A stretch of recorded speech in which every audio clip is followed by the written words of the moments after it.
खलील साहब, मौके का फ़ायदा उठाते हुए आपसे मैं ये बात करना चाहूँगी कि पहले हमने बात कर ली आयशा वाला जो वाक़या पेश आया है ये ग्रेटर इकबाल पार्क में, जिस पर आपने क्लियरली बताया। जो लोग नाज़रीन ब्रेक से पहले नहीं थे हमारे साथ, ज़रा उनको बता दूँ कि खलील साहब का कहना है कि जितने लड़के वहाँ पर उसको उछालते रहे, वो तमाम लड़के वो अपने साथ वहाँ से लेकर आई हुई थी जहाँ से आई थी, और वो लड़के जो बचाने के लिए गए थे। हमारे पाकिस्तान का कल्चर ऐसा नहीं है कि किसी ने उसको तंग किया होगा। बात क्लियर है कि वो लड़की खुद ये सब कुछ प्लान करके आई थी उस दिन उस मुकाम पर पाकिस्तान का इमेज ख़राब करने के लिए। अच्छा खलील साहब, ये तो चले उस लड़की का एक वाक़या है जिसकी शायद मेरे ख्याल से अपनी कोई क्रेडिबिलिटी नहीं है, जो थोड़ी बहुत होगी भी वो उसने ख़राब कर ली होगी। लेकिन हमारे जो सियासतदान है जिनको आए रोज़ लोग टीवी पर देखते हैं, जो बाकायदा बहुत से लोगों का रोल मॉडल है, हमारे सो कॉल्ड रहबर, मैं सो कॉल्ड इसलिए कहती हूँ कि रहबर वाला किरदार तो अदा करते ही नहीं है, सियासत में, मुखालिफत में, बदअखलाकी की खलील साहब ये सारी हदें पार कर जाते हैं। अगर आप ट्विटर फॉलो करते हो, ट्विटर ट्रेंड्स आप देखते हो, ट्विटर पर अगर आपका अकाउंट हो तो आप देखते होंगे कि सियासी जमातें एक दूसरे की ज़ात और फैमिलीज तक पे हमले करती हैं और बिलो दी बेल्ट बातें शुरू कर दी जाती हैं। ऐसी ज़बान बोली जाती है एक दूसरे के खिलाफ, इवन असम्बली के अंदर खड़े होकर इस तरह की बातें कर दी जाती हैं। कभी किसी खातून को ट्रैक्टर ट्राली कह दिया जाता है, किसी खातून मेंबर को चैम्बर में अकेले मिलने की बात कर दी जाती है। एक दूसरे की बीवियों को, बीवियाँ इज्जतें होती हैं, उनको डाकू रानी, जादूगरनी ऐसे लक़ब दिए जाते हैं। तो ये एक दूसरे का एहतराम नहीं करते, ख़वातीन का एहतराम नहीं करते, तो ये लोग मुआशरे को क्या पैगाम देते हैं खलील साहब? इससे हमारे पाकिस्तान का इमेज कितना ख़राब होता होगा?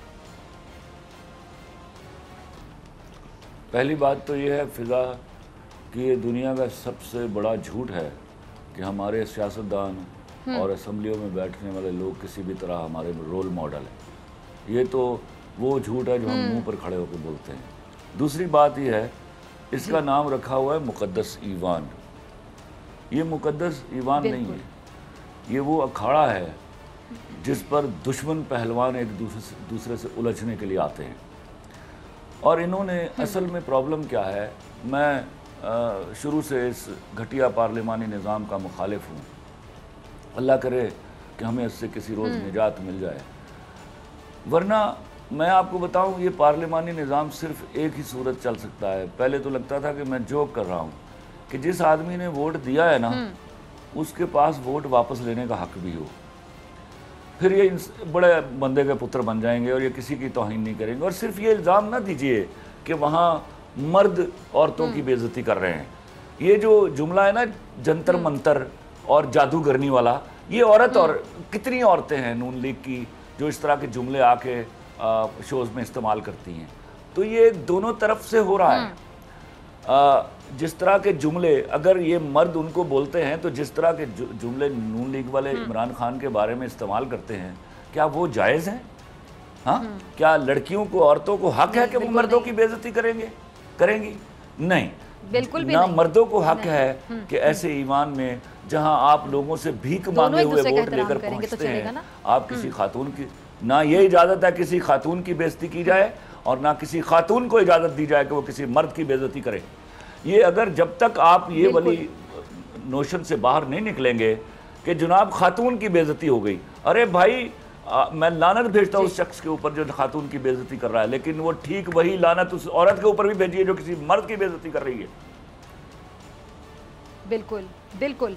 तो खलील साहब, हमारे यहाँ ये जो औरत कार्ड खेला जाता है, औरत होने का बड़ा फायदा उठाया जाता है, ये सिलसिला कब रुकेगा? आपने बड़ा अच्छा कहा, हम ये इशू रेज कर दिया कि ये सिलसिला कैसे रुकेगा कि मैं औरत हूँ, मेरी तजलील कर दी। कि वाकई बहुत सी औरतें हैं औरत होने का बड़ा फायदा उठाती है, इसको कहते हैं कैश करवाना। मैं बताता हूँ इसका आसान हल है। बहुत से मामले में मर्दों का मुकाबला करना चाहती हैं, फिर हर मामले में भी मर्दों का मुकाबला करे ना, फिर जहाँ औरत कार्ड खेलना होता है वहाँ मजलूम बन जाती है, औरत बन जाती है। सुनो जी, देखो, ये इसका बड़ा आसान हल है। जलालत करने वाले मर्द को और जलालत करने वाली औरत को बराबर की सजा दी जाए, कोई कार्ड ना खेलने दिया जाए। अगर औरत के पास औरत कार्ड है तो फिर मर्द को भी मर्द कार्ड खेलने दीजिए। औरतें मेजॉरिटी में इस मुल्क में, अगर आप उनकी तादाद का पता है आपको, तो याद रखिएगा women are in majority in this country. तो आप खुदा के वास्ते, अगर वीमेन कार्ड खेला जाता है तो फिर मैन कार्ड भी खेलने दीजिए उनको।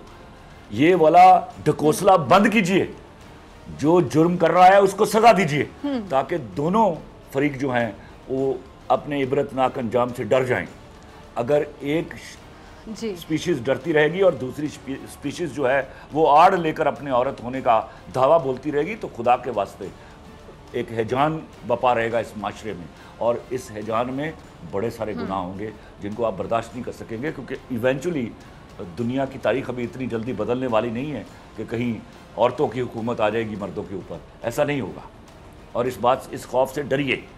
ठीक है, इस तरह आप मर्द को दीवार के साथ लगाएंगी तो वो एक दिन उछल कर वार करेगा।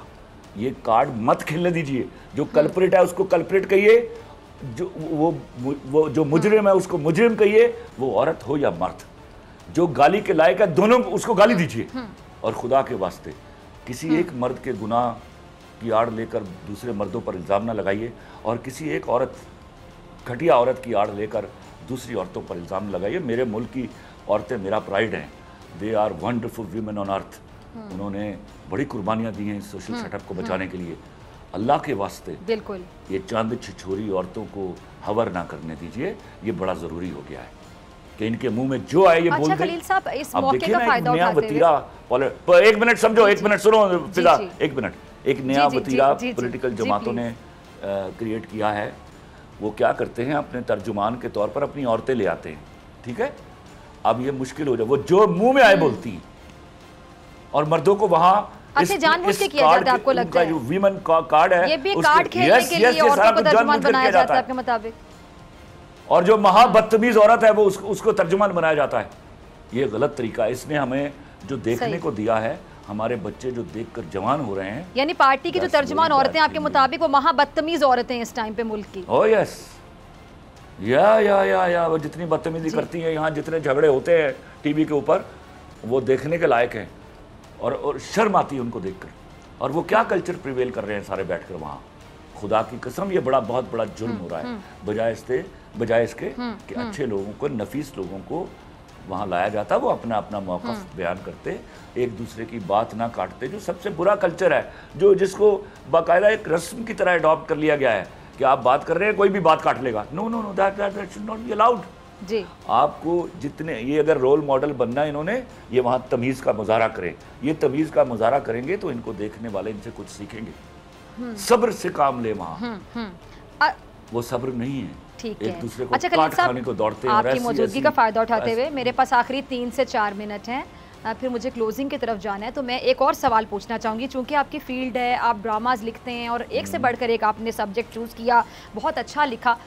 खलील साहब, ये जो हमारे यहाँ आजकल ड्रामे बन रहे हैं, ड्रामा माशरे की कासी होता है। बहुत से लोग, बल्कि ख़वातीन मैं कहती हूँ, जो जॉब नहीं करती हैं, घरों में रहती हैं, तो उनकी मैक्सिमम एक्टिविटी एक मॉर्निंग शो होता है, एक ड्रामा होता है। मॉर्निंग शोज़ में भी कुछ शोज़ में बहुत कुछ ऐसा दिखाया जाता है जिसके मैं तो बहुत खिलाफ हूँ। पता नहीं आप अग्री करते हैं, डिसअग्री करते हैं मेरी राय से, लेकिन ड्रामा जो होता है ना, रात 8 बजे का ड्रामा, शुरू से एक ट्रेंड चल रहा है कि पीटीवी का ड्रामा देखा जाता था। अब इतने चैनल्स है, किसी भी चैनल का ड्रामा देखा जाता है, अब वो 8, 9, 10 पूरा दिन ड्रामे चलते रहते हैं। उसमें दिखाते क्या है? उसमें ऐसी पॉलिटिक्स दिखा रहे होते हैं कि घर में रहने वाली खवातीन क्या कर रही हैं, इतनी सियासत कर रही हैं, खानदान को जोड़ने की बात नहीं की जा रही, बिखेरने की बातें की जा रही, और पता नहीं क्या क्या कुछ किया जा रहा है। एक औरत है, उसके 4-4 जगहों पे अफेयर्स हैं। मतलब ये क्या दिखा रहे हैं, ये कल्चर क्या दिखा रहे हैं? इस पर आप ज़रा बात कीजिएगा कि जो लिखने वाले हैं, ये राइटर्स तो हमारे पाकिस्तान के हैं, ये क्या पैगाम देना चाह रहे हैं, कहाँ पर ये सब कुछ हो रहा है जो ये दिखा रहे हैं? देखो फिजा, आप इस बात को गौर से सुनना और बीच में काटना मत। मैं तुम्हें बताऊँ, ये बात मैं तुम्हारे शोज़ में भी 2-3 दफ़ा कह चुका हूँ कि पाकिस्तान का कंटेंट फेमिनिस्ट के हाथ में गिरवी आ चुका है। मैं चीख रहा हूँ पिछले कई सालों से कि खुदा के वास्ते हमें जानबूझकर मौज़ूआत से भटका दिया गया है। There is some international conspiracy, there is some international conspiracy. मैं बार बार कह रहा हूँ। दूसरी, आज मैं आपको एक वाक़या सुनाता हूँ। एक चैनल के मालिक ने मुझे बुलाया और हम मीटिंग में थे, 1 on 1। उन्होंने मुझे तारीफ़ करते हुए मुझे कहा कि खलील साहब, हम ना चाहते हैं आप लोअर मिडिल क्लास और पुअर क्लास के जो मसाइल हैं उनके बारे में लिखिए। हम समझते हैं कि आपसे अच्छा कोई नहीं लिख सकता। मैंने कहा आप सही समझते हैं, इसलिए कि मैं उस क्लास से निकल कर आया हूँ। मैं उनके मसाइल भी जानता हूँ और मैं उनके हल भी जानता हूँ। कहते हैं नहीं, हल बताने की ज़रूरत नहीं है, सिर्फ मसाइल बताइए। मैंने कहा वो क्यों? और मैंने एक जुमला कहा। जब मैं दोबारा पूछा, उन्होंने फिर रिपीट किया कि नहीं, आप सॉल्यूशंस की तरफ मत जाइए, आप सिर्फ मसाइल दिखाइए। मैंने कहा ये तो मैं अपने मुल्क की डिस्टॉर्टेड पिक्चर पेंट करूँगा। I am a writer sir, I am not a prostitute, I use this words, याद रखिएगा। तो आप ये वाक़या है 2002 का, मैं आपको समझा दूं। उसके बाद आज 19 साल हो गए हैं। आप सोचिए कि जब एक मालिक की सोच ये है तो पीछे क्या कॉन्स्पिरेसी चल रही है, क्या होने वाला था। I could simply understand that time. और मैं ये बात बार बार चीख के अपने दोस्तों को, लोगों को बताता रहा, and I kept on fighting for that. और मैं कोशिश करता रहा कि मैं ऐसे मौज़ूआत पर लिखूं जो माशरे की फलाह और उसकी इस्लाह का बाइस बन सकें। लेकिन याद रखिए, मैं आपके प्रोग्राम में, कईयों के प्रोग्राम में ये कह चुका हूँ कि आप अलमिया देखिए कि मोस्टली ख़ातीन लिख रही हैं, और जो ख़ातीन का चेहरा वो पेंट कर रही हैं वो बदनसीबी है मेरे मुल्क की। हमारे यहाँ की जो जवान होकर ब्याही जाने वाली लड़की है, उसके अंदर जो सास का एक इमेज क्रिएट किया गया है, खुदा की कसम एक डाइन का इमेज है वो बजाय इसके ये समझती कि वो मेरी दूसरी माँ है, जिसके साथ मैंने अपनी माँ से ज़्यादा बरस गुजारने हैं। इंस्टेड कि वो ये समझती, वो जाती है एक डाइन के खौफ में मुब्तला, और उस डाइन से निजात हासिल करने के लिए। उसके अलावा जो बहुत सारे इश्यूज हैं, मैं अच्छा, क्या बोलूं, वो जो डाइन समझाया जाता है खलील साहब, उस डाइन से निजात हासिल करने के लिए तरह तरह के टोटके भी बताए जाते हैं। फिर वो लड़कियां जो कम अकल होती हैं, कम उम्र होती हैं, जाके वो टोटके भी आजमाती होंगी जो ड्रामों में दिखाए जाते हैं। और सारी की सारी पढ़ी लिखी नहीं होती। वो जो अनपढ़ लड़कियां हैं, वो बहुत सारे ऐसे मसाइल से दो चार हो जाती हैं जो बाद में उनकी उस दवाजी ज़िंदगी को ख़राब करने का बायस बन जाता है। वो पीर फ़कीर टोने तावीज़ गंडे में जाती हैं, और आपको अच्छी तरह पता है कि पीर फ़कीर और तावीज़ गंडे करने वाले कौन लोग हैं, और वो किस तरह मिस यूटिलाइज़ करते हैं हमारी ऐसी लड़कियों को। ठीक है जी, ठीक है खलील साहब, बहुत शुक्रिया आपके वक्त के लिए। सब्सक्राइब करें और बेल दबाएं ताकि कोई खबर रह न जाए।